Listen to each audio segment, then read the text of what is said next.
everybody, my name is Rachel and welcome to my weekly wrap-up of July 31st, 2016, wherein I will tell you about all the things I read this week, novels and magazines. Hope you've had a good weekend. Mine has been good. I haven't done basically any reading, but I have done all the shopping, cooking, cleaning, and I went to see Star Trek Beyond, which was a fun movie. Not a great movie, but very fun. Kind of funny in some places, and has an egregious scientific error. Nebulas are gaseous, not rocky, just grin and bear it. After the craziness of Booktubeathon, I decided to shift my focus towards lighter reading and reading short stories. So I read 5 magazine issues. I'm not going to go into the actual stories because any of my favorites will show up in my next short fiction live show with Jo, which will be this coming Saturday, August 6th. I will put the times down below. It's going to be on his channel this time, so I will put the link down below as well. But you should come and watch that if you want to know about our favorite short stories from the past 6 weeks, and we will definitely be talking about probably most of the stories in Connie Willis's Time is the Fire. But back to the magazine issues. I read Uncanny magazine issue 11. I read the June and July issues of Apex. About Apex, I will say that I almost certainly won't renew my subscription when it runs out because it's a good magazine, but I've noticed that many of the stories are darker, more horror, and just outright weirder than I enjoy reading, and I just haven't enjoyed reading Apex nearly as much as I've enjoyed other magazines. I also read the July issue of Lightspeed and the July issue of Clarkesworld, which actually I'm not quite done with that. By the time you see this video though, I will have finished the last story in it, so I'm gonna count that one. So all around, pretty decent reading in all of these, but not a lot of really outstanding stories. Maybe we're just all in some sort of weird summer slump or whatever. Now on to books. My favorite read of the week was Necessity by Jo Walton. This is the 3rd and final book in the Thessaly series, and I thought it was quite a good ending. Nothing is going to ever live up to the joy of reading The Just City for the first time. I love that book.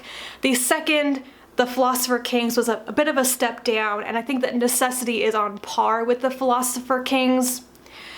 I can't tell you anything about the setting or most of the story because that would completely ruin the ending of The Philosopher Kings, but most of the action is that the Greek goddess Athena is lost and the characters are looking for clues she has scattered throughout time with various people that will tell them where she went and how to go get her and retrieve her. There's a lot of other stuff going on as well, including interesting commentary on the overall experiment to bring Plato's The Republic alive and probably the true motivations for doing it, which I could have used more discussion of that at the end. I could have used more discussion of quite a few subplots and extraneous stuff in this book, but it's a small book. And I do appreciate that Walton writes shorter books rather than doorstoppers, because I sometimes think that authors think they have to explore every single subplot they ever introduce, and that's not necessary a lot of the time. So it's good to be left wanting more in a positive way than feeling like you got overloaded. Oh, I will say that there are at least 3 moments in this book that just took me completely aback. I was like, oh my goodness, that was a surprise. Really pleasant surprises, just little twists in the plot. And it really felt like there were more of those moments in Necessity than in either of the 2 previous books. Just genuine things that surprised me that I never would have saw coming, because I thought that those had been like, that would not happen, but it was really good. Next, I listened to the audiobook of Neurotribes, The Legacy of Autism and the Future of Neurodiversity by Steve Silberman.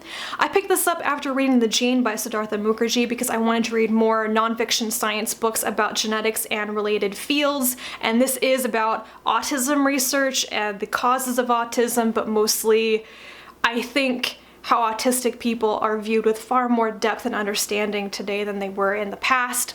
It's a pretty comprehensive beginner's history of autism research, from its discovery of both autism and Asperger's syndrome up through major developments in the 50s, 60s, and 70s to modern day perspectives on autism and some positive future hopes for not necessarily curing autism, but helping autistic people live better lives in society today, viewing it more, I guess, as a lifelong condition that you have to constantly provide assistance, not just in childhood, but also through your teenage years and your adulthood, and helping autistic people achieve their potential in society as well. So I really liked learning about autism research. There were some things I just didn't know. I knew about Hans Asperger, but I had never heard of Leo Kanner, who was, I think, one of the most controversial figures in autism research, who tried to really suppress details about the true extent of autism and the autism spectrum. I learned a lot, but I do think this book was almost too long. It did some real deviations and tangents into longer biographies of certain people that I thought they were interesting. I could read an entire book about Cavendish. I mean, he's a really interesting scientist, but I thought really going into some of these people's careers and family life and history was a major deviation from the point of the book overall. The other thing that I didn't quite get about this book is that by the end, even though it focuses so much on many people and their lives, I didn't come away with the feeling of empathy and humaneness that I got from The Gene by Siddhartha Mukherjee, which doesn't talk about people in the same way and in the same depth as Silberman's book does. I think part of it is the presentation. This book felt more like a series of essays and actual research, whereas Mukherjee's book was framed in a very personal way. I mean, it was literally framed within the context of his own family's history with genetic issues like schizophrenia, and so there was a lot of Mukherjee in it and his emotions in it, and Silberman doesn't have that familial, immediate connection with the subject matter that he's talking about, and that could really be part of the problem for me. Other than that, I do think this was a really good beginner's introduction to autism research, and it's certainly a field. I would like to read more about autism and Asperger's syndrome, and probably read more about some of these individual people like Cavendish, who I had not heard so much about but sound like really interesting people. The final book that I read this past week was Roses and Rot by Kat Howard. I was really looking forward to this. I had pretty high expectations because I've recently read some short stories by Howard that I thought were written very beautifully, very deftly handled the subject matter, and I thought that she would be very good at retelling fairy tale or just fairy stories. The story is about two sisters, an older sister who is a writer and a younger sister who is a dancer. She is a ballerina.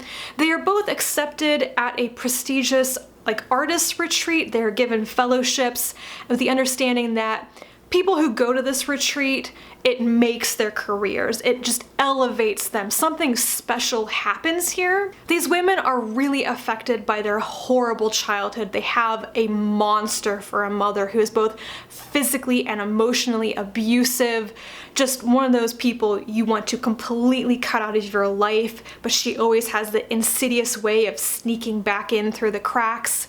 And they both hope that if they go to this retreat, if they can make their careers, if something special happens, it will help them escape their mother in some way. From the start, I knew I was going to be irritated that this was a book about being a writer. It's a debut novel about being a writer, and this irks me. I think it's a little cliche. I think people writing about writing in fictional settings is not my jam. It's not my thing at all. I thought I would be, but it really is not in this case.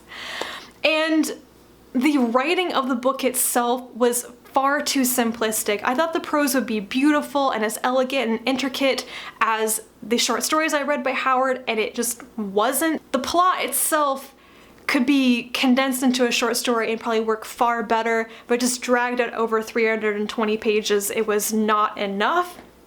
I felt like there was really treading water, just waiting for something to happen for pages and pages and pages, and it made the characters feel like they had no agency and weren't doing anything because they're just sitting around waiting for so many pages. The thing that this book does do well is the core of the story, the bond of sisterhood. That is the story. That's what's supposed to save you by the end, is the love these sisters have for each other. Despite everything that's trying to push them apart, they will save each other because they are sisters. And I really like that. I think that's the thing that Howard is really good at writing about, this emotional human bond of always being connected to your sibling. I really liked that. But it couldn't make up for the other flaws of the book. I may not be the target market for this book because I didn't know going into it that it was so much about fairies, about being a fairy tale and rewriting fairy tales. That is not my favorite subject matter, and I don't appreciate many fairy tale retellings unless they're by specific authors whose styles and quirks I really enjoy. Oh my goodness, it's taken me so long to talk about these books. For some reason, they're really hard to talk about this week. I'm done. If you've read any of these books, please comment down below and tell me. I hope you have a wonderful week, and I will talk to you again soon. Bye.